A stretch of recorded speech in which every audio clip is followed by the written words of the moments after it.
मिथिला के बोल अनमोल छै गे बहिना,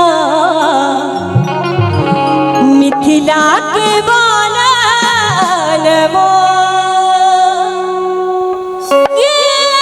बहिना, मिथिला के बोल अनमोल।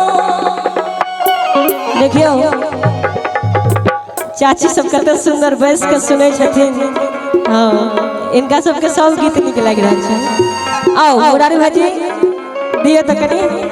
कि मिथिला के बोल अनमोल छै गे बहिना, मिथिला के बोल अनमोल गे बहिना, मिथिला के बोल अनमोल, मिथिला के बोल अनमोल छै गे बहिना, मिथिला के बोल अनमोल गे बहिना, मिथिला के बोल अनमोल।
अपना मिथिला में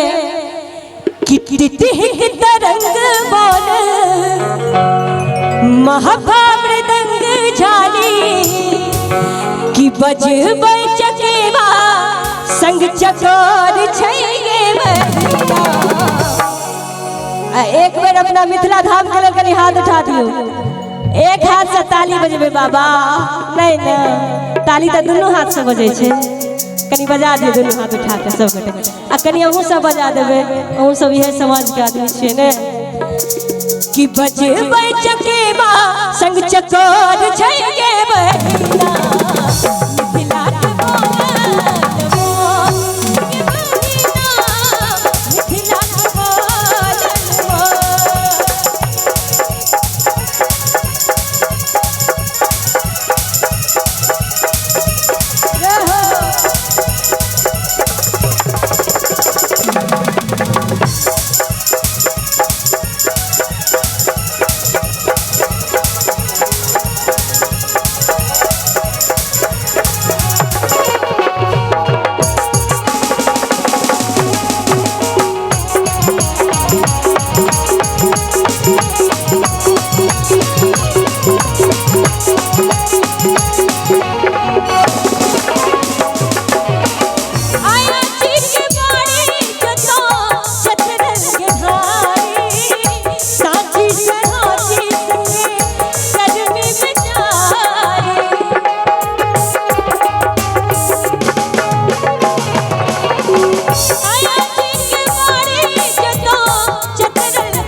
और देखियो अपना मिथिला में की सब छे, माथा के पाग भाग, ई अपना मिथिले में एहन सम्मान छे कि माथा के पाग भाग बथुआ के झोर संगे ताहू पर तरला तिलकोर छै गे बहिना, मिथिला के बोल गे बहिना, मिथिला के बोल अनमोल, मिथिला के बोल अनमोल छै गे बहिना, मिथिला के बोल अनमोल।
बाँसक कोरो जता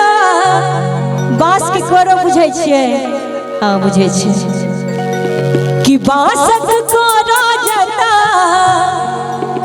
चतरल मोरो दता कि दावा पर पराला अखनो ओल छै ये भैया आ एक बेर सब गोटे मिथिला धाम करब दुनू हाथ उठा के आदरणीय अहूँ सब उठा दी एक बेर हाथ और ताली बजा के कि मिथिला के